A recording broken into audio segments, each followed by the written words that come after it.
Ram Ram, hello, नमस्कार, स्वागतम. मी आहे कुलकर्ण्यांची Kashmira and this is a Gapshap world. तर आतापर्यंत आपण अनेक वेगवेगळ्या गोष्टींबद्दल माहिती जाणून घेतलेली आहे, म्हणजे आपला प्रवास पुढे चालू आहे. आणि आता वारकऱ्यांची सेवा झाल्यानंतर आपला चातुर्मास सुरू होतो. तर चातुर्मास बद्दलची संपूर्ण माहिती आपण या व्हिडिओमध्ये बघणार आहोत. पण त्याआधी आपल्या चॅनलला लाईक, शेअर आणि सबस्क्राईब करायला विसरू नका. म्हणजे काय, ती सगळी माहिती आणि त्याच्याबद्दलचे पुढचे व्हिडिओ तुमच्याकडून मिस व्हायला नको. कारण काय आहे, शेवटी ती आपली संस्कृती, परंपरा आणि आपली धार्मिक कार्य आहेत. त्यामुळे त्याबद्दल आपल्याला माहिती असणं गरजेचंच आहे. चला, तर सगळ्यात पहिला प्रश्न, चातुर्मास म्हणजे काय? तर आपण आधी या शब्दाची फोड करून घेऊया. चातुर्मास म्हणजे काय? चातुर मास, चातुर म्हणजे चार, मास म्हणजे महिना, 4 महिन्यांचा कालावधी म्हणजे चातुर्मास. मग आता तर कुठलेही 4 महिने असतात का? तर नाही. आपली आषाढी एकादशी असते ना, जेव्हा आता ही वारी पंढरपूरला पोहोचते आणि आपण मस्त विठुरायाचं दर्शन घेतो, त्या दिवसापासून चातुर्मासाची सुरुवात होते आणि संपते कधी? कार्तिकी एकादशीला. जेव्हा आपलं तुळशीचं लग्न संपतं की नाही दिवाळीनंतर, तेव्हा. म्हणजे नक्की किती दिवस? आषाढ अर्धा महिना, ठीक आहे. त्याच्यानंतर श्रावण, भाद्रपद, अश्विन हे पूर्ण महिने आणि त्याच्यानंतर कार्तिकचा अर्धा महिना, असे हे 4 महिने असतात. मग आता त्याच्या मागे ना अनेक गोष्टी, कथा किंवा वेगवेगळ्या प्रथा तुम्हाला ऐकायला मिळालेल्या असतील. पण आपण आज त्या सगळ्यांबद्दलची माहिती जाणून घेणार आहोत. तर चातुर्मास म्हणजे काय हे आपल्याला कळलं. आता चातुर्मास मध्ये नक्की काय काय करतात, तर हे ऐकूया बरं का. आता खूप लोकांचं असं म्हणणं आहे किंवा खूप जणांनी हे असं ऐकलेलं असेल की चातुर्मासामध्ये देव झोपतात. कारण आषाढी एकादशीला देवशयनी एकादशी म्हणतात आणि कार्तिकी एकादशीला देव उठणी किंवा प्रबोधिनी एकादशी असं म्हणतात. आता देव झोपतो म्हणजे काय? प्रत्यक्ष आपण जसं रात्री झोपतो आणि सकाळी उठतो तसं झोपतात का? तर नाही. देव झोपतो म्हणजे काय? तर देव योग निद्रेत असतो. म्हणजे आपल्या या विश्वाचा कारभार पूर्णपणे बंद होतो का? तर नाही. तो सूक्ष्म स्वरूपात सुरू असतो आणि योग निद्रेमध्ये देव असताना देव अंतर्मुख होतात.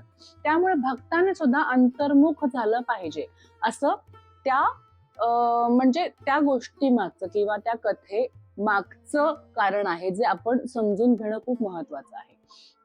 मग आता तुम्ही असे खूप नियम सुद्धा ऐकले असतील की चातुर्मासामध्ये प्रवास करू नयेत. आता कुठे नर्मदा परिक्रमेला जर गेला असेल तर चातुर्मासाचे 4 दिवस ते एके ठिकाणी म्हणजे जिथे आहेत तिथे थांबतात, 4 महिने तिथेच राहतात. अशा खूप गोष्टी आपण ऐकलेल्या आहेत. त्याच्या मागची कारणं काय आहेत? तर हे 4 महिने पावसाळ्याचे असतात, त्यामुळे भरपूर पाऊस पडतो. आणि पूर्वीच्या काळी जेव्हा संत वगैरे सतत फिरतीवर असायचे किंवा वेगवेगळ्या तीर्थक्षेत्रांच्या भेटीला जायचे, तेव्हा काही आत्तासारखे रस्ते बनवलेले नव्हते आणि नद्या अगदी दुथडी भरून वाहायच्या. मग अशा वेळी काय होतं की अनेक जीवजंतू जन्माला येत असतात पाण्यापाशी, तेव्हा मग ते पायाखाली तुडवले जाऊ शकतात. त्यामुळे त्यांचं संरक्षण व्हावं आणि प्रवासामध्ये पाय घसरून पडू नये किंवा पावसा पाण्याचं आपल्याला कुठला आजार पण येऊ नये, या सगळ्या गोष्टींचा विचार करून ते एके ठिकाणी थांबायचे.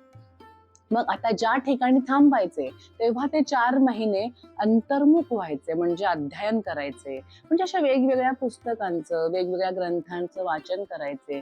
ज्या ठिकाणी राहिले तिथे असलेल्या त्यांच्या शिष्यांना मार्गदर्शन करायचे, जप करायचे, धर्म आणि ह्या सगळ्या गोष्टींचं अध्ययन करण्यासाठी तिथल्या सगळ्या लोकांना प्रवृत्त करायचे.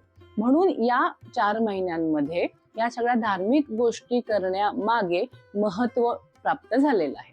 आता अनेक जण म्हणतात की या 4 महिन्यामध्ये लग्न करू नये किंवा गृहप्रवेश करू नये. तर यामागे सुद्धा हेच सगळं कारण आहे की आपण या 4 महिन्यामध्ये अंतर्मुख व्हायचं आहे. आपल्या जपाला महत्व द्यायचं, आपल्या विचारांवरती, आपल्या इंद्रियांवरती कंट्रोल आपल्याला मिळवायचा आहे. मग अशा ह्याच्यात जर तुम्ही लग्न केलं तर मग इंद्रियांवरती कंट्रोल राहील का? तर नाही. म्हणून या 4 महिन्यामध्ये लग्न किंवा गृहप्रवेश करू नये असं म्हणतात.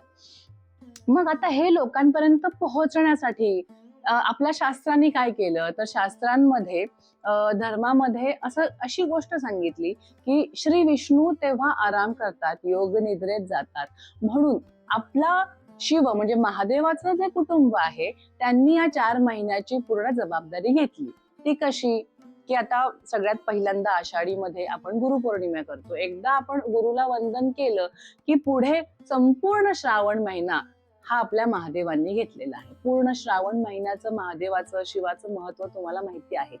त्यानंतर येतो भाद्रपद महिना. भाद्रपद महिन्यामध्ये आपल्याकडे गणपती बाप्पा येतात, त्यामुळे त्या महिन्याची पूर्ण जबाबदारी बाप्पांनी घेतली आहे. मग येतो अश्विन महिना, ज्यामध्ये देवीचं नवरात्र असतं आणि त्या देवीची जी 9 रूपं असतात ती सगळी पार्वतीचीच आहेत हे आपल्याला माहिती आहे. त्यामुळे मग अश्विन महिना हा पार्वतीने घेतला. आणि कार्तिक महिना नावावरूनच कळतंय की कार्तिक जे महादेव आणि पार्वतीचे पुत्र आहेत म्हणजे बाप्पांचे भाऊ, त्यांनी उचललेला आहे तो विडा, म्हणजे त्याची जबाबदारी. म्हणजे हे जे 4 माणसं आहेत त्या कुटुंबातली, त्या 4 जणांनी ह्या 4 महिन्याची जबाबदारी उचललेली आहे, जेणेकरून आपण त्या महिन्यात त्या देवतेची प्रार्थना करतो, आराधना करतो, वेगवेगळ्या पूजा करतो. म्हणजे कुठेतरी आपण इनडायरेक्टली देवाच्या बाजूने विचार करायला सुरुवात करतो किंवा आपण अध्यात्माकडे वळतो असं म्हणूयात सोप्या भाषेत कळण्यासाठी. तर हेच आपल्याला या 4 महिन्यामध्ये करायचं. एकतर देव झोपतो किंवा देव उठतो म्हणजे कुठला, तर हे विष्णू बद्दल चाललंय. आपण म्हणतो की मग ते श्रीकृष्ण आहेत किंवा आपले विठुराय आहेत, हे सगळे आपले विष्णूचे अवतार. म्हणून विष्णू सहस्त्रनाम याला खूप महत्व आहे. काहीही नाही जमलं ना तुम्हाला या महिन्यामध्ये, तरी ओम नमो भगवते वासुदेवाय हा मंत्र जरी तुम्ही अखंड म्हणत राहिलात, जपत राहिलात, तरी सुद्धा तुम्हाला खूप मोठ्या प्रमाणात त्याचं पुण्य मिळू शकतं. आता आपण एक एक मुद्दा व्यवस्थित समजून घेत जाऊया. आता तुम्हाला प्रश्न पडेल की एवढं सगळं ज्ञान मी इथं बसून वाटतेय ते मला कुठून कळालं. तर तुम्हाला साधारण पुस्तकाच्या म्हणजे ग्रंथाच्या अवस्थेवरूनच लक्षात आलं असेल की हा किती पूर्वीपासून माझ्याकडे आहे आणि मी तो खूप सांभाळून ठेवलाय. म्हणजे माझ्या पणजीपासून असलेलं हे पुस्तक आमच्याकडे आहे, ज्याच्यामध्ये चातुर्मासाबद्दलच्या आणि या सगळ्या आपल्या धार्मिक गोष्टींबद्दलची संपूर्ण माहिती आहे. त्यातलंच वाचून मी थोडी थोडी माहिती तुम्हाला देत असते. तर ही ती पोथी आहे ज्यामध्ये सगळी माहिती आहे. तर त्या माहितीनुसार म्हणजे या पुस्तकात दिलेल्या माहितीनुसार आपण कुठल्या कुठल्या गोष्टींचं वाचन या चातुर्मासामध्ये करू शकतो. तर तुम्ही इथे बघू शकता माझ्याकडे त्या सगळ्या ग्रंथांबद्दलची पुस्तकं आहेत, ग्रंथ आहेत. तर एक तर श्रीमद भगवद्गीता, त्याचा रोज एक अध्याय किंवा एखादी ओवी जरी तुम्ही म्हटली तरी सुद्धा आपल्याला त्याचं खूप चांगलं फळ मिळू शकतं. त्याचे अर्थ समजून घ्यायचे, आपोआप आपल्या विचारांमध्ये ते बदल होत जातात.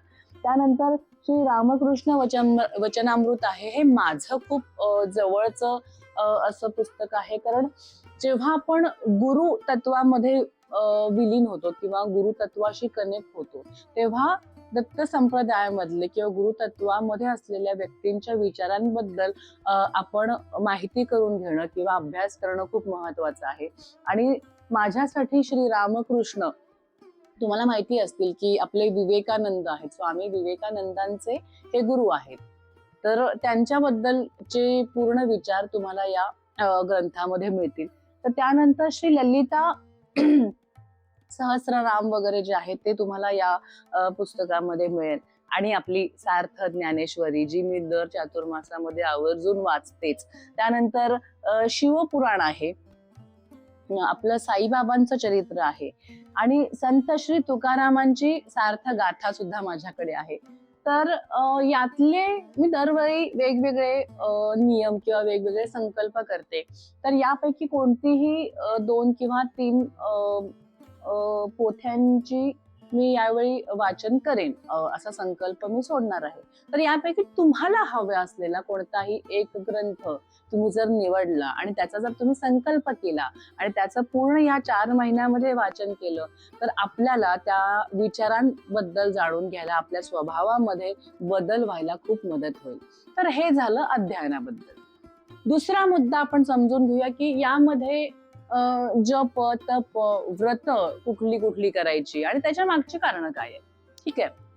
तर साधारणपणे आपण आतापर्यंत ऐकलेलं असेल की ज्या पद्धतीचं जेवण आपण जेवतो त्या पद्धतीची शारीरिक अवस्था आपली असते आणि जे आपण पितो म्हणजे एक लिक्विड फॉर्म मध्ये पाणी आपण जे पितो, जे आपण पाणी पितो त्याप्रमाणे आपले विचार असतात. हे आपण यापूर्वी वेगवेगळ्या व्हिडिओज मध्ये सांगितलेलं आहे किंवा तुम्हाला त्याबद्दलची माहिती असेलच. त्यामुळे या काळामध्ये आपण स्वावलंबी व्हावं हे आवर्जून सांगितलेलं आहे. म्हणजे इतर कुणाच्या हातचं पाणी किंवा इतर कुणाच्या हातचं जेवण जेवू नये. कारण समोरची व्यक्ती कुठल्या विचाराने ते जेवण बनवतीये किंवा तुम्हाला पाणी देत असताना तिच्या मनात काय विचार चालू आहेत हे आपल्याला माहिती नाहीये. आणि आपण यापूर्वी न्यूमरोलॉजीचा अभ्यास करताना बघितलेला आहे की पाणी हे आहे सगळ्यात जास्त व्हायब्रेशन्स होल्ड करून ठेवण्याची शक्ती आपल्या पाण्याकडे आहे. कारण आपल्या शरीरामध्ये 70% पाणी आहे आणि मग ते पाणी जेव्हा आपल्या शरीरात जातं, आपण जेव्हा पितो तेव्हा ते विचार आपल्यामध्ये येतात. मग आपण त्याच पद्धतीने बोलायला लागतो, आपण त्याच पद्धतीने वागायला लागतो. मग ते समोरच्याचे विचार चांगले असतील तर वेल अँड गुड. म्हणजे आपण सत्संग करत असू तर चांगली गोष्ट आहे, एखाद्या संताच्या आपण सानिध्यात असू तर चांगली गोष्ट आहे. पण जर समोरचा माणूस कलियुगामध्ये वावरणाऱ्या माणसाप्रमाणे जर का विचार करत असेल तर ते आपल्या शरीरासाठी, आपल्या विचारांसाठी चांगली गोष्ट नाहीये. आणि ही म्हणजे माझ्या या एका ऑब्झर्वेशन मध्ये मला हे असं जाणवलंय की ह्या चातुर्मासामध्ये जर तुम्ही बघितलं ना तर या चातुर्मासामध्ये अनेक गुन्हे होत असतात. तुम्ही बातम्या काढून बघा, ह्या 4 महिन्यात सगळ्यात जास्त वेगवेगळ्या गुन्ह्यांचं रेकॉर्ड असतं. मी दरवर्षी नोटीस करते. तर या काळामध्ये आपल्या आजूबाजूला ती शक्ती खूप कमी स्वरूपात असते. म्हणून आपण अंतर्मुख होऊन आपण जप तप करून त्या शक्तीचा आपल्या आतून त्याचा प्रभाव वाढवायचा असतो. मग ह्या चातुर्मासामध्ये आपण काय काय नियम करू शकतो की स्वावलंबी व्हायचं. म्हणजे आता मुळात कसं आहे तर असं तुम्ही समजू नका की मी हे देवासाठी करतेय किंवा करतोय म्हणजे मी जर उपवास केला तर देव मला, नाही. चातुर्मास हा स्वतःच्या विचारांवर, इंद्रियांवर, वागण्या बोलण्यावरती आणि आपल्या सवयींवरती कंट्रोल आणण्यासाठी असलेला काळ आहे.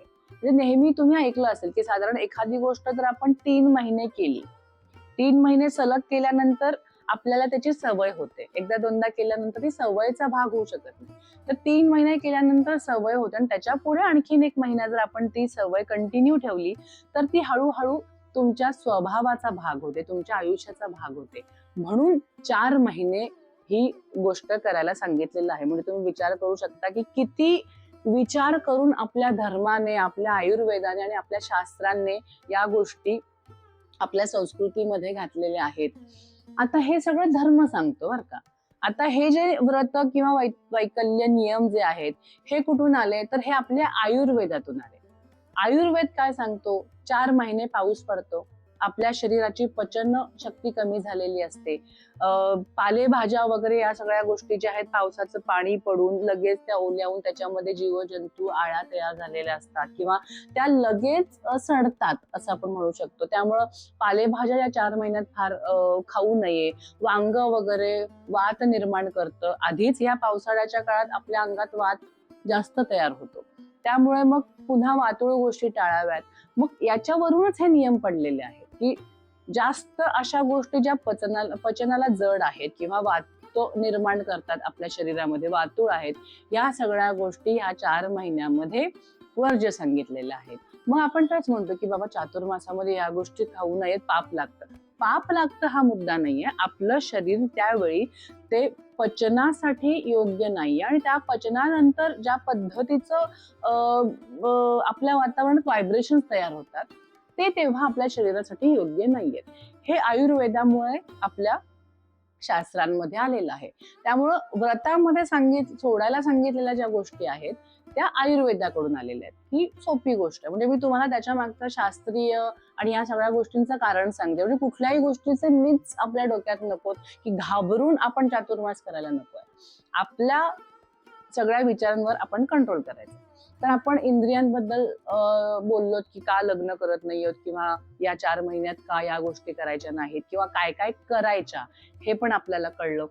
आता विष्णू स्वरूप जे आहे तर विष्णू स्वरूपाला सगळ्यात प्रिय गोष्ट कुठली, तर तुळस. ह्या 4 महिन्यामध्ये तुम्ही हा एक नियम सुद्धा करू शकता की रोज कोणत्याही विष्णू स्वरूपाला, मग तुमच्या घरी बालाजीची मूर्ती असेल किंवा तुमच्या जो काही मुख्य देवता आहे त्याच्यामध्ये विष्णूची सुद्धा मूर्ती असेल किंवा विठ्ठलाची मूर्ती असेल, जो कोणी देव विष्णू स्वरूपातला तुमच्या देवघरात आहे त्याला, किंवा आजूबाजूला जर मंदिर असेल तिथे तिथे रोज एक तुळशी पत्र सुद्धा तुम्ही दान त्याच्यावरती वाहू शकता. म्हणजे मी पूर्ण चातुर्मासामध्ये रोज न चुकता तुळशी पत्र वाहीन विष्णू स्वरूपाच्या कुठल्याही रूपाला. हा सुद्धा तुमचा नियम असू शकेल. त्यानंतर मी रोज एक, म्हणजे हे तुम्हाला असं वाटत असेल की खूप मोठ्या पोथ्या आहेत, खूप मोठी पुस्तकं आहेत, मला माझ्या कामामुळे वेळ मिळत नाही, हरकत नाही. एक मंत्र तुम्ही निवडा. जसं मी तुम्हाला म्हणाले सगळ्यात सोपा, ओम नमो भगवते वासुदेवाय, विष्णूचा मंत्र आहे. रोज हा 108 वेळा तुम्ही म्हणू शकता, किंवा विष्णू सहस्त्रनाम तुम्ही म्हणता येत नसेल, ऐका रोज 1 वेळा. प्रवासात सुद्धा तुम्ही ऐकलं तरी काही हरकत नाहीये. किंवा हनुमान चालीसा आहे, मराठीमध्ये मारुती स्तोत्र आहे, आपलं गणपतीची स्तोत्र आहेत. तर कुठल्याही स्वरूपाचं तुम्हाला आवडत असलेल्या देवतेचे सुद्धा तुम्ही मंत्र करू शकता. किंवा जर तुमच्यापैकी कुणी गुरु मानलेला आहे आणि त्या गुरुनी तुम्हाला जर एखादा मंत्र दिलेला असेल तर त्या मंत्राचा जप सुद्धा तुम्ही करू शकता. तर ही झाली साधारण आपण ही व्रतवैकल्य किंवा हे सगळे नियम आपण का पाळतो. तर 4 महिन्यानंतर या सगळ्या गोष्टी आपल्या स्वभावाचा, आपल्या आयुष्याचा भाग झालेल्या असतात. आणि मग त्या पुढे राहिले किती, आता 12 मधून 4 महिने गेले तर 8 महिने राहतात 1 वर्ष पूर्ण व्हायला. मग हळूहळू आपण त्या राहिलेल्या 8 महिन्यामध्ये पण ते जर फॉलो केलं पुढे, तर आपोआप तो आपल्या आयुष्याचा भाग होतो. आणि आपण जसं म्हणतो की आपला अंतर्मुख व्हायला आपल्याला मदत होते आणि आपल्या विचारांमध्ये, आपल्या शरीरामध्ये, आपल्या एकूणच सगळ्या आयुष्यामध्ये बदल होत असतात. तर ही मी तुम्हाला सांगितलेली माहिती आहे की चातुर्मासामध्ये तुम्ही काय काय करू शकता. आता पुढच्या व्हिडिओमध्ये आपण काय ऐकणार आहोत की मी त्यातले कुठले कुठले नियम यावर्षी करणार आहे. आणि यावर्षी मी असं ठरवलंय की फक्त आध्यात्मिक न करता, जसं मी तुम्हाला आता म्हणाले की शारीरिक, मानसिक, आध्यात्मिक आणि या सगळ्या गोष्टींचा आपण जेव्हा विचार करणार आहोत, तर आपण यावर्षी आपल्या व्हिडिओमध्ये सांगताना किंवा संकल्प सोडताना शारीरिक म्हणल्यावर आपण आपली स्किन, हेअर ह्या सगळ्या शरीराचाच भाग आहे. मानसिक तर आपण करणार आहोतच, आणि शिवाय डाएट आणि या सगळ्या गोष्टीचा आहे. पण मी असं विचार केला की या वर्षी आपण जरा आर्थिक गोष्टीवरती कंट्रोल यावा म्हणून सुद्धा एखादा संकल्प सोडावा. तर त्या सगळ्या गोष्टी काय काय असणार आहेत हे पुढच्या व्हिडिओमध्ये लवकरच तुमच्या समोर मी घेऊन येणार आहे. त्यातले जर तुम्ही काही फॉलो करणार असाल, माझ्या बरोबर तुम्ही त्या गोष्टी 4 महिने करणार असाल, तर ते तुमच्या फायद्याचं असेल. त्यामुळे तुम्ही नक्की तो व्हिडिओ बघा. आणि या व्हिडिओमध्ये जर तुम्हाला आणखीन काही प्रश्न असतील, जर तुम्हाला एखादा नियम किंवा व्रताबद्दलची माहिती हवी असेल जी तुम्हाला कळली नसेल पण त्याबद्दलची गोष्ट ऐकली आहे, असं काही असेल तर या कमेंटमध्ये तुम्ही नक्की सांगा व्हिडिओच्या, म्हणजे तुमच्यापर्यंत ती माहिती आपण लवकरच घेऊन येऊया. फार अगदी धार्मिक असं शास्त्रात न सांगता मी तुम्हाला जरा सायंटिफिकली सगळ्या गोष्टी सांगितल्या, त्यामुळे तुम्हाला समजायला ते सोपं जाईल. तुम्हाला हवा असलेला नियम तुम्ही निवडू शकता. फक्त एक की आपण जो संकल्प सोडणार आहोत, म्हणजे आपल्या स्वतःशी आपण प्रामाणिक राहायचे, हा एक जरा कडक असलेला नियम आहे. आता संकल्प म्हणजे काय, तर आपण आपल्या मनाशी, आपल्या विचारांशी केलेला एक प्रामाणिकपणे घेतलेला निर्णय आहे. तो कधी घ्यायचा आहे, आषाढी एकादशीच्या दिवशी. त्या दिवशी आपण संकल्प सोडायचा. आता तो संकल्प कसा सोडायचा, काय, हे सगळ्याच आपण एक छोटे छोटे व्हिडिओज मी तुम्हाला बनवून सांगणार आहे. त्यामुळे चॅनलला लाईक, शेअर आणि सबस्क्राईब करायला विसरू नका. आता आपण बघूया चातुर्मासाबद्दलचे पुढे काय काय होणार आहे, त्यामुळे स्टे ट्यून. नमस्कार.